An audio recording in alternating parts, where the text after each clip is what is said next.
कभी एक ग्रामीण धरे कंधे पर लाठी, सुख दुख की मोटी सी गठरी, लिए पीठ पर भारी, जूते फटे हुए जिसमें से थी झांक रही गाँव की आत्मा,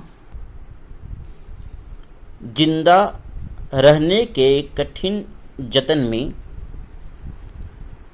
पांव बढ़ाए आगे जाता, घर की खपरेलों के नीचे चिड़ियाँ भी दो चार चोंच खोल उड़ती छिपती थी खुले हुए आंगन में फैली कड़ी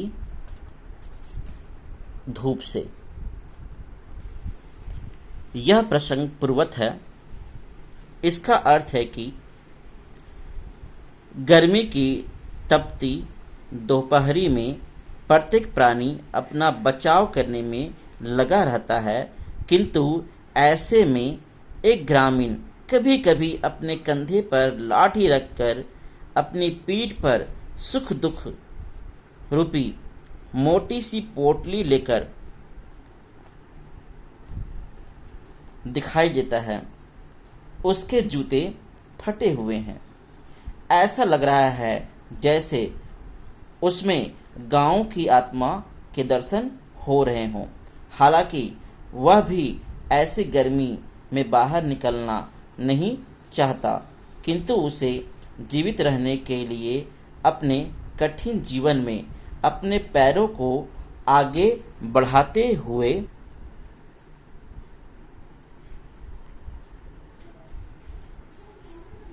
जाना पड़ता है।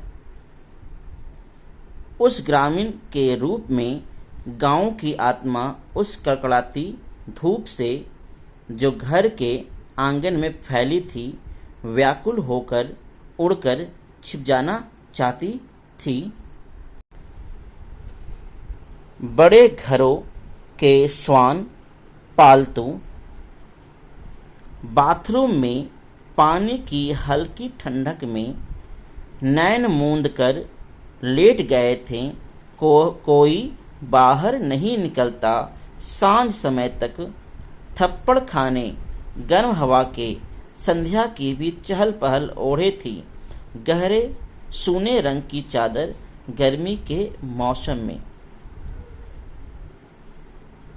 इसका अर्थ यह है कि कुछ अमीर व्यक्ति अपने घर में कुत्ते पालते हैं, लेकिन गर्मी के कारण वे भी स्नान घर से शीतलता के कारण अपनी अपनी आंखें बंद करके आराम करने लग जाते हैं।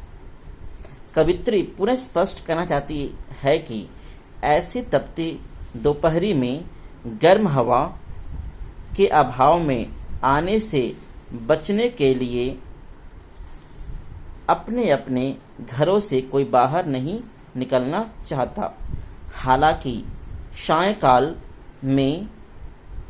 सायंकाल में लोग गर्मी के मौसम में बाहर तो निकलते हैं, लेकिन उसका प्रभाव भी स्पष्ट दिखाई देता है।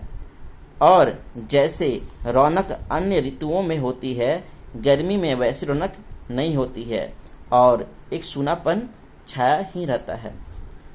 उम्मीद करेंगे छात्र इस पाठ का अर्थ समझ गए होंगे। इसमें संस्कृत माथुर जी ने बड़ा ही स्पष्ट रूप में एक गरीब व्यक्ति और एक अमीर व्यक्ति के बीच में विभेद को बताया है। इस पाठ में कुछ प्रश्न दिए गए हैं।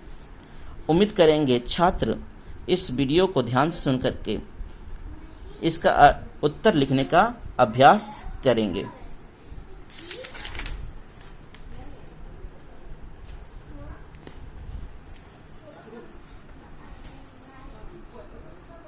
धन्यवाद।